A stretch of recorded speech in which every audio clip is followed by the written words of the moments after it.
कृष्णाय वासुदेवाय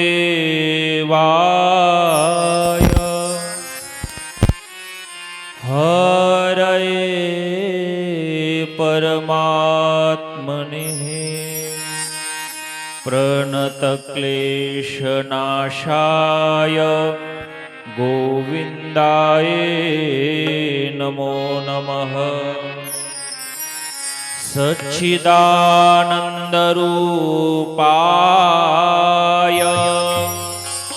विश्वोत्पत्त्यादिहेतवे तापत्रयविनाशाय श्रीकृष्णाय नमः। चेरे चारुतरु प्रशोभितवनिः मंसातिभारन्वहन् वाचा शम्बलिशम्बलीति वितरन् पीयूषवर्षं प्रभु निशेषं शमयन्नलर्कनृपतेः स्थापत्रयं लीलया तं दत्तं प्रणमे समस्तविदुषा ईशां गुणानानिधिं लीलान्दोलनलोलकङ्कणरणः झंकारचारुस्वरे गीते सुन्दरनूपुरे रणुरणन् माणिक्यमालाकुले स्वेदन्मौलिकपोलभालफलक है रंगेरणंगाल से नृत्याद्भिव्रज सुंदरी भीरभितः कृष्णाव्रतापत्व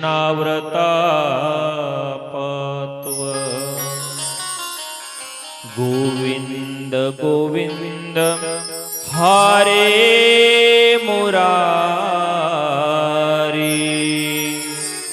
गोविंद गोविंद मुकुंद मूर्ति गोविंद गोविंद रथांगपाणि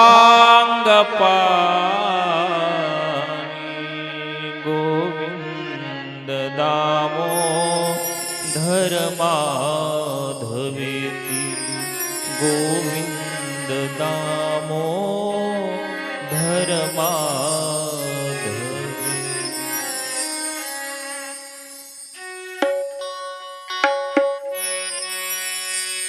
जय जय गोविंद गोविंद बोल जय जय गोविंद गोविंद बोल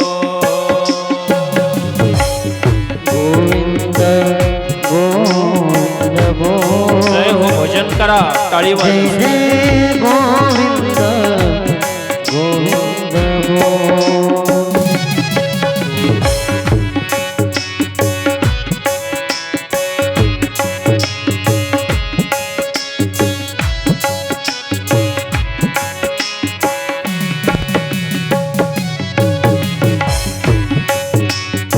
ताली ताली ताली जय हो वाह वाह वाह जय हो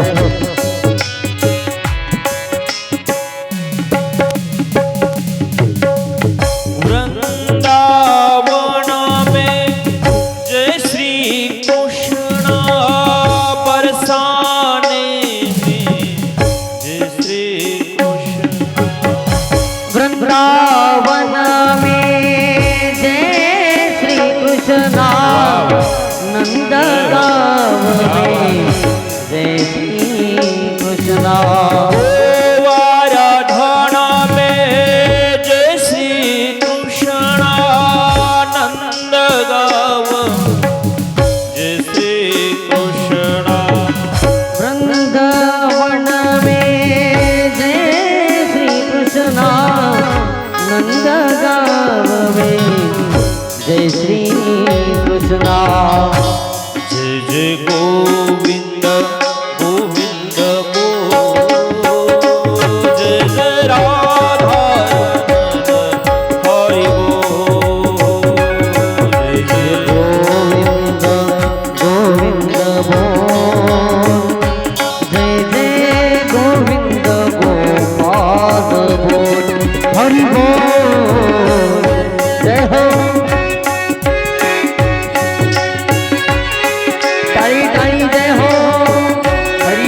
हम सब बोले जय श्री कृष्णा।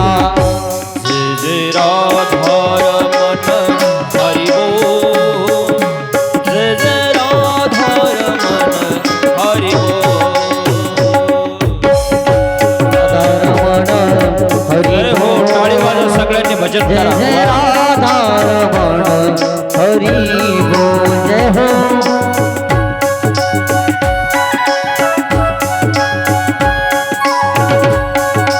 टाळी टाळी टाळी जय हो।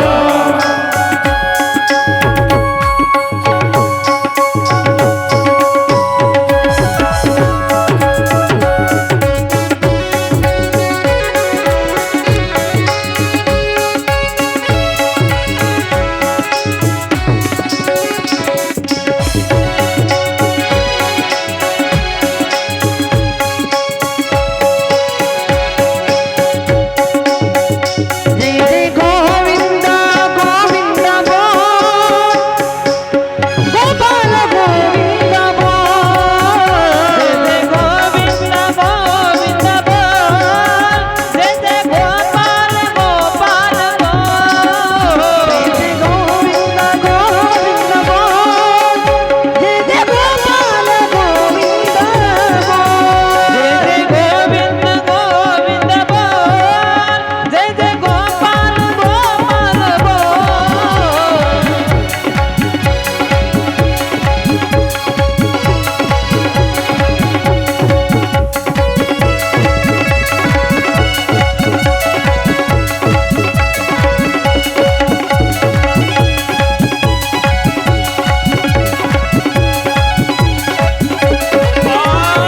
गोविंद भगवान की भगवान की बाकी बिहारी सरकार की भगवान सब साधु संतन की।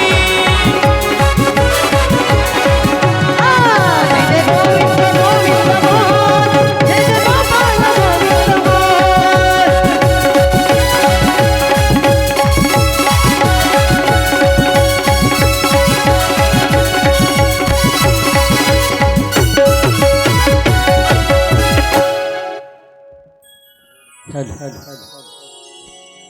भगवान की जय।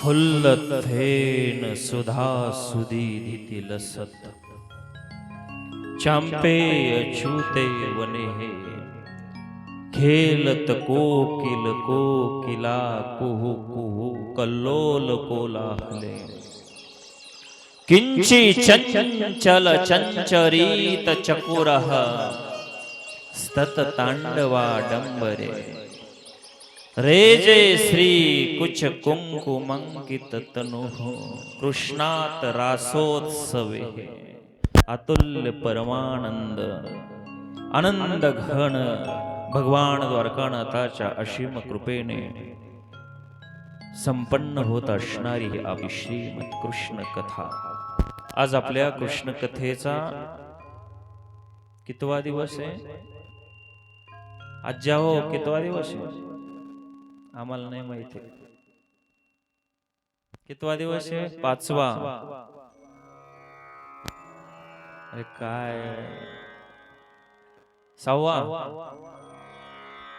तिसरा। वा वा त्या मावशीसाठी टाळ्या वाजा सगळे। आज आपल्या कथेचा तिसरा दिवस। बघा काल आपण या कलियुगामध्ये झालेला बदल आणि कलियुगामध्ये काय होत आपण राहिल्यानंतर कलियुगाचा परिणाम कसा आहे ते पाहिला। राजा परीक्षितीचा उद्धार पाहिला। आपल्याला एक कथा घ्यायची होती गोकर्ण आख्यान, पण वेळ संपल्यामुळे आपण घेतली नाही।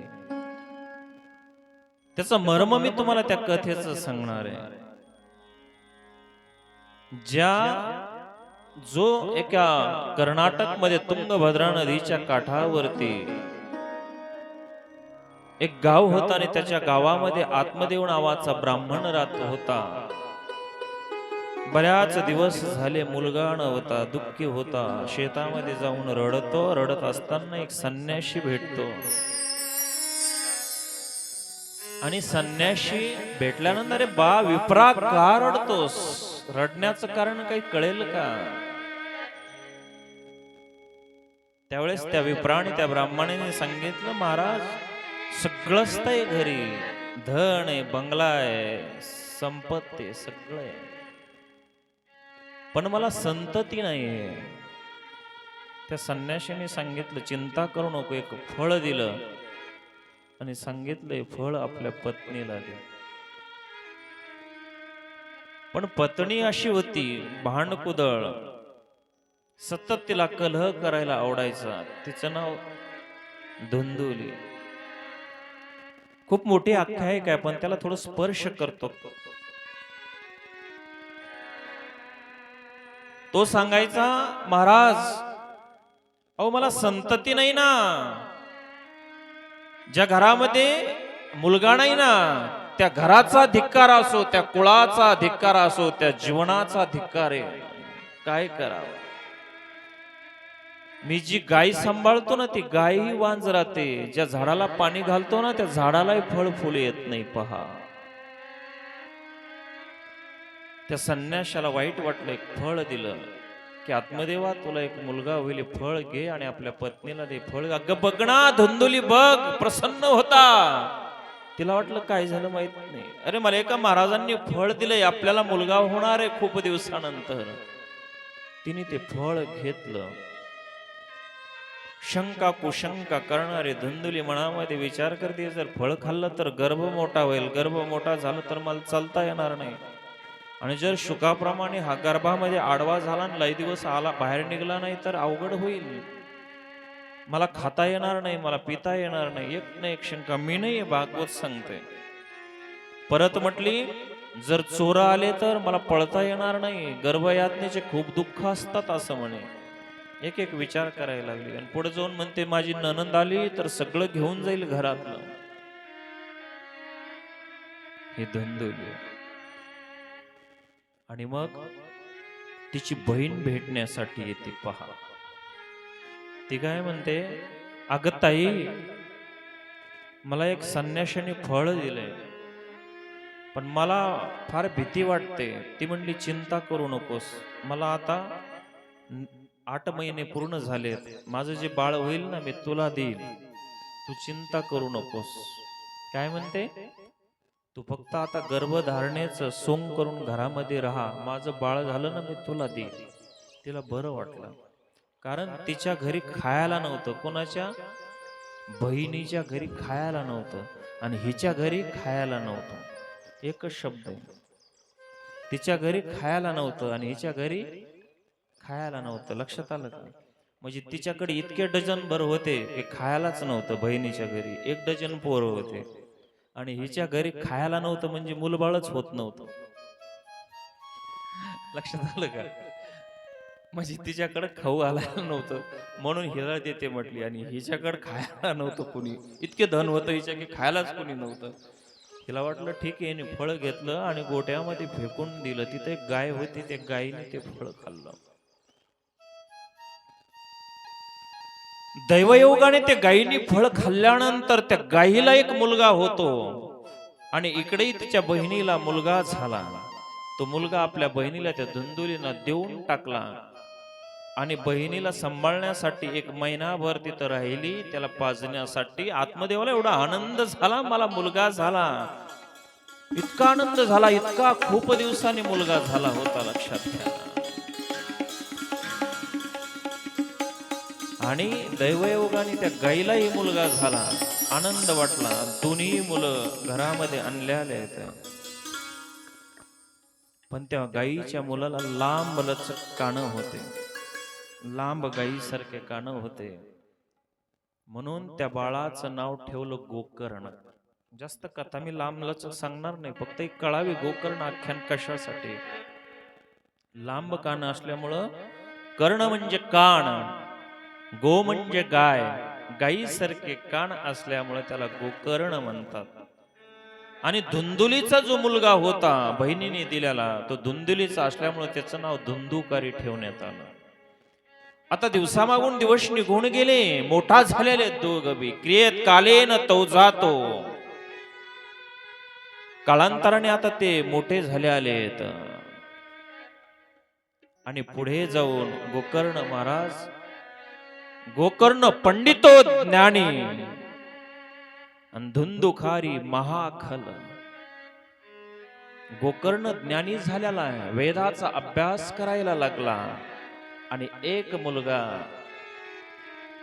खल म्हणजे दृष्ट बनलेला आहे, व्यसनी झाला. रोज घरामध्ये यायचा, भांडण करायचा, बापाला शिव्या द्यायचा. बाप कंटाळून एक दिवशी शेतामध्ये जातो आणि आत्महत्या, तिकडे मरण. तरी कुठलंही दुःख नाहीये धुंदुकारीला. पुढे जाऊन आईला मारायचा, अलंकार सोनं मागायचा, पैसे मागायचा. आई कंटाळली, पाणी आणण्यासाठी गेली आहे आणि विहिरीमध्ये उडी टाकली. आता मात्र धुंदुकारी स्वेर आता वर्तन करायला लागला. गोकर्ण भाऊ होता, कंटाळला, कंटाळून निघून गेला तीर्थयात्रेसाठी. आता एकटा राहिलेल्या घरामध्ये कोण? हा धुंदुकारी. व्यसनी झाला, मद्यपान करायचा, वेश्यांच्या वाड्यावरती जायचा. असं करता करता 5 वेश्यासोबत घरामध्ये राहायला लागला, स्त्रियांसोबत घरामध्ये राहायला लागला. अनितीने पैसा चोरी करायची, लोकांना मारायचं, दरोडे टाकायचे. अनितीने खूप पैसा कमावला, खूप पैसा कमावला. एक दिवशी मध्यरात्री 12 वाजता धुंदुकारी झोपलेल्या असताना ज्या 5 सामान्य स्त्रिया वेश्या होत्या त्यांच्या मनामध्ये आलं की ह्याच्याजवळ असणार धन आपण लुटून घेऊ, ह्याला संपू, ह्याला मारून टाकू. रात्रीच्या 12 वाजता धुंदुकारी झोपलेला असताना उठल्या. दोघींनी पाय धरलेले, दोघींनी हात धरले. एकीने रश्शी गळ्याला बांधण्यासाठी, फास देण्यासाठी आणली, गळा आवळायला सुरुवात केला. धुंदुकारी मरत नव्हता, लक्षात घ्या. पळत त्या ठिकाणी चुलीमध्ये पाहिलं, त्या ठिकाणी तेच पुंज निखारे विस्तव असणारे आणले आणि धुंदुकारीच्या त्या तोंडामध्ये भरले. चरचर चरचर करत तरफडून तरफडून माशाप्रमाणे धुंदुकारीचा प्राण गेला, लक्षात घ्या. मृत्यू झाला. कारण अनितीने कमवलेला पैसा माणसाला जगू देत नाही, लक्षात घ्या, नाही जगू देत. मेला धुंदुकारी, कथा पुढे जाते. मेल्यानंतर तो पिशाच भूत योनीला गेलेला आहे. शास्त्र सांगतंय, भागवत, जर आत्मघात झाला, सोघात झाला, परघात झाला तर भूत योनीला जावं लागतं. एवढंच नव्हे तर मानुभाव तत्व सिद्धांतामध्ये लीळाचरित्र नावाच्या ग्रंथामध्ये स्वामी म्हणतात की आत्मघातक्यासी कोणी ठाव नाही नायका. जर आत्महिंसेने जर माणूस मरत असेल ना तर भूत योनीला, पिशाच योनीला जातो. म्हणून कितीही जीवनामध्ये संकट दुःख येऊ दे, आत्मघात कधी करू नका, लक्षात घ्या. आता त्याला भुकेने व्याकुळ आहे, पाणी पिता येत नाही, उन्हाचा पावसाचा त्रास आहे. हवा आल्यानंतर वावटळून इकडून तिकडे, तिकडून हे देवा, हे देवा म्हणून तो दुःख करायचा धुंदुकारी. स्वतःचा भाऊ असणारा गोकर्ण फिरत फिरत पुन्हा स्वतःच्या गावामध्ये येतो. वाडा पडलेला असतो, त्या वाड्यामध्ये जी रूम होती साफ केली, आपली पट्टी टाकली आणि रात्रीचे वेगवेगळे आवाज यायला लागले. हसण्याचे आवाज यायचे, भूत पिशाच ते प्रेताचे आवाज यायचे, रडण्याचे आवाज यायचे. वेगवेगळे आवाज त्या वाड्यामध्ये सुरुवात झाले. हा भयभीत झाला गोकर्ण. पुन्हा थोडा झोपायचा, पुन्हा आवाज यायचे वेगवेगळ्या प्रकारचे. डरावने ते आवाज, प्रेताचे आवाज ऐकल्यानंतर, अरे तू कोण आहेस? कोण प्रेत आहेत का, भूत आहेत का, पिशाच कोण आहेस तू? मला भेडवतोस का? पुन्हा तो रडायचा आवाज यायचे. शेवटी गोकर्णाने हातावरती पाणी घेतलं आणि मंत्र त्या ठिकाणी अभिमंत्रित करून ते पाणी त्याच्यावरती शिंपाडले आणि तो रडायला लागला. दादा, मी तुझा भाऊ आहे, मी धुंदुकारी आहे. नाही मला कळलं, ज्या 5 वेश्यांनी मला गळ्याला फास देऊन माझा आत्मघात केला, मी या पिशाच प्रेत योनीला गेलो रे. मला याच्यातून मुक्त कर, मी हे दुःख सहन नाही करू शकत. बघा भागवत सांगतंय, तो गया, प्रयाग, हरिद्वार, ऋषिकेश, पुष्कर अनेक तीर्थक्षेत्रावरती फिरला, पण भूत योनीतून, पिशाच योनीतून या धुंदुकारीची मुक्तता झाली नाही. शेवटी भागला, शिनला, भगवंताला प्रार्थना केली. सूर्य देवतांनी सांगितलं, गोकर्णा, भूत योनीतून कुठलंही तीर्थक्षेत्र भागवत सांगते मुक्त करू शकत नाही. कुठलाही विधी त्याला मुक्त करू शकत नाही. एकमेव त्याच्यासाठी विधी आहे की 7 दिवस कृष्ण कथा कर. त्या कृष्णनाथाची तू कथा करशील ना, तर भूत योनीतून, पिशाच योनीतून तो मुक्त झाल्याशिवाय राहणार नाही. लक्षात घ्या. म्हणून ही कथा कशी आहे? भूत पिशाच योनीतून मुक्त करणारे मी पहिल्या दिवशी सांगितलं की ती कृष्ण कथा. गोकर्ण महाराजांनी गावामध्ये आले, सुंदर असं तुमच्यासारखा सप्ताह लावला. 7 दिवस स्वतः आसनावरती बसले आणि भागवत कथेला सुरुवात केली. माय बाप, पहिला दिवस कथेचा होता. हा प्रेत, ही आत्मा त्या ठिकाणी येते, वाऱ्याने इकडे तिकडे पळत होती. कथा चालू होती. लक्षात घ्या, कथा चालू होते. आवाज त्या प्रेताला व्यवस्थित येत नव्हता. त्यांनी इकडं पाहिलं, तिकडं पाहिलं. एक उंच बांबूचं झाड होतं. त्या बांबूच्या झाडामध्ये ती प्रेत, ती आत्मा जाऊन बसली. कथा संपली. कथा संपल्यानंतर एक विचित्र घटना त्या ठिकाणी घडली. ताडकन आवाज करून त्या ठिकाणी त्या बांबूची कांडी फुटल्या आली. अशी 7 दिवस त्या प्रेतानी, त्या धुंदुकारीने कथा ऐकली.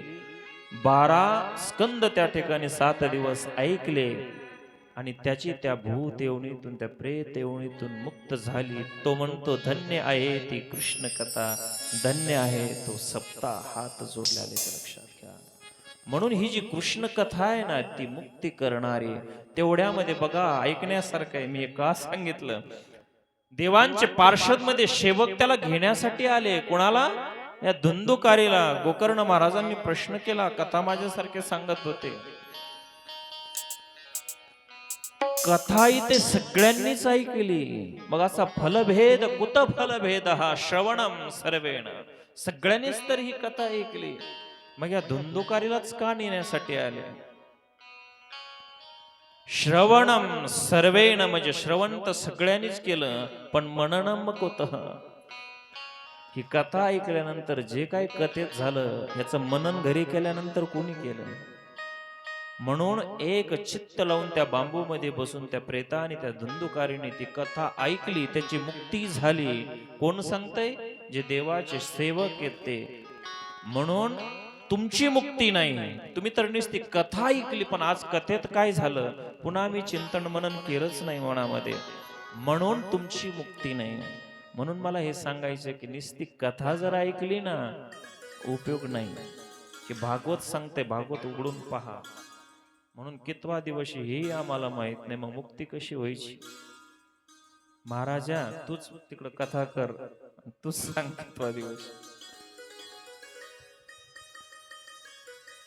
बरोबर आहे का नाही?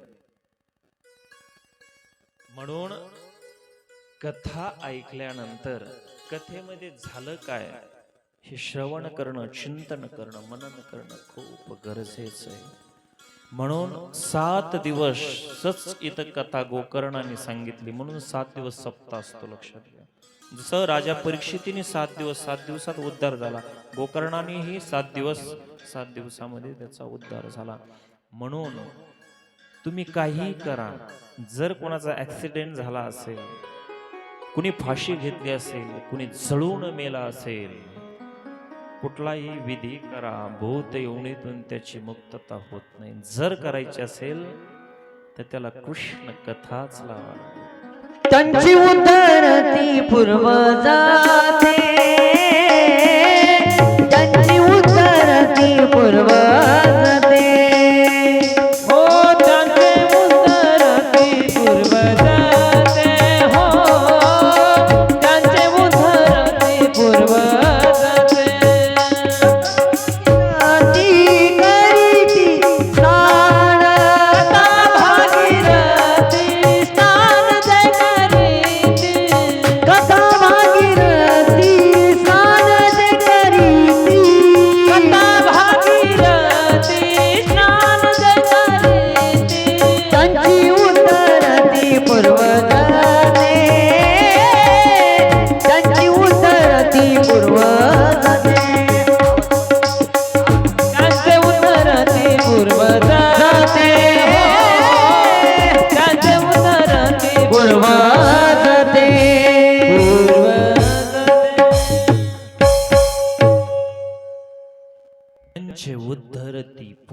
पूर्वज ते, त्याचा तर उद्धार होतोच, पण जे पूर्वज आहेत ना त्यांचाही उद्धार होतो, लक्षात घ्या.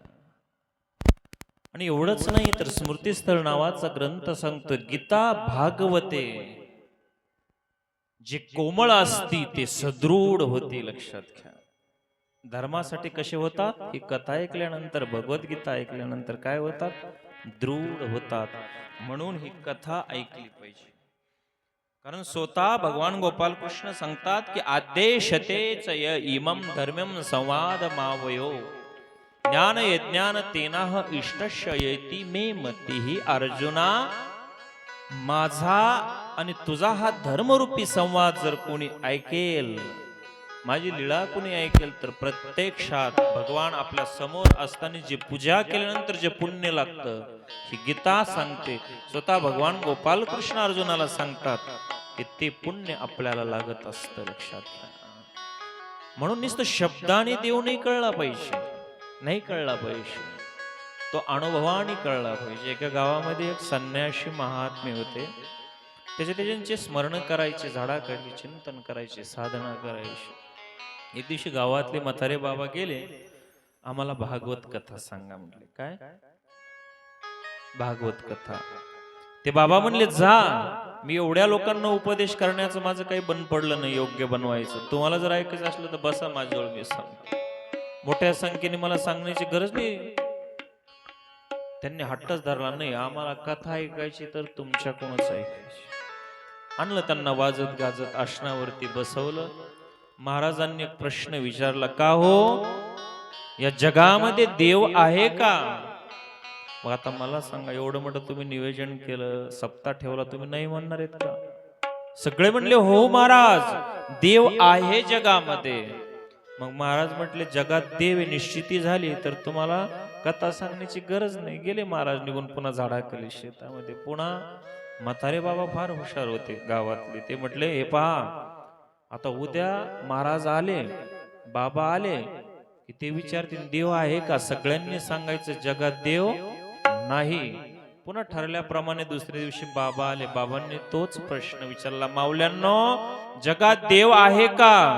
सगळ्यांनी सांगितलं जगात देव नाही.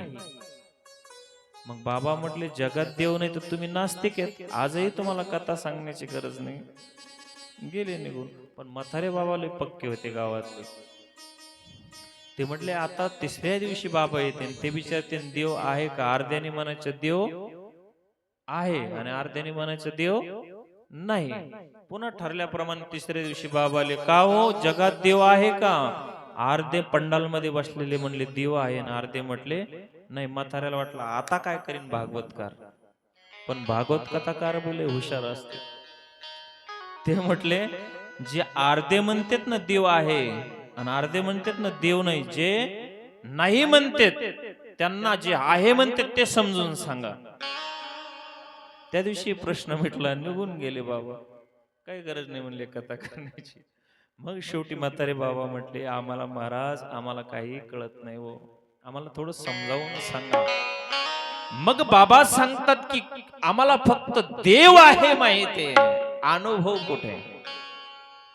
आम्हाला फक्त आमच्या आजोबाने सांगितलं देव आहे. अरे देव आहे, पण तुम्हाला प्रत्यक्षात अनुभव काय? अनुभव पैसे. माझी मीरा लहान होती, 5 वर्षाची, गावामधून वरात चाललेली होती. जवळ आजी होती, आई नव्हती. आजी, अगं ही काय आहे? आजीने सांगितलं, अगं मिरे, ही वरात आहे. हे दोघं कोण आहेत? एक नवरदेव आहे, तिचा तो पती आहे.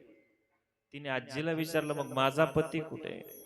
तिच्या देवाऱ्यामध्ये कृष्णाची मूर्त होती. आजीने सांगितलं, अगं मीरा, हा तुझा पती आहे, हा तुझा धनी आहे. 5 वर्षाच्या असताना डोक्यात ठेवलं की माझा पती, माझा नवरा, माझा मालक आहे.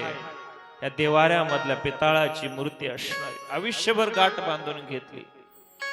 मीरा भजन म्हणायची, त्या गिरधारी गोविंदाचं भजन म्हणायची.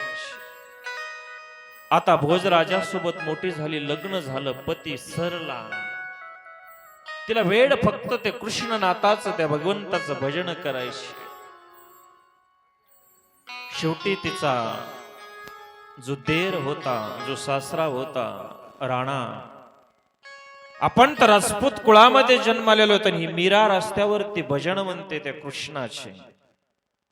ऐकत नव्हती, तिला संपवलं पाहिजे. तिच्या कपड्यामध्ये काचा टाकल्या मावल्यांनो, काचा. तर त्या काचाची फुलं तयार झाली.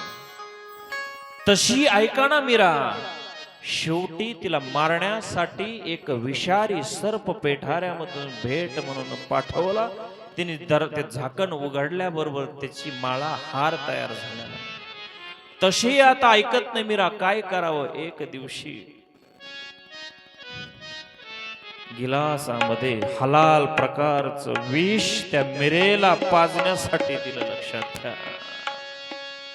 ते विष दिलं. राणा ने विष दिया मान अमृत पिया, राणा ने विष दिया मान अमृत पिया, मेरा सागर सरिता समाने लगी।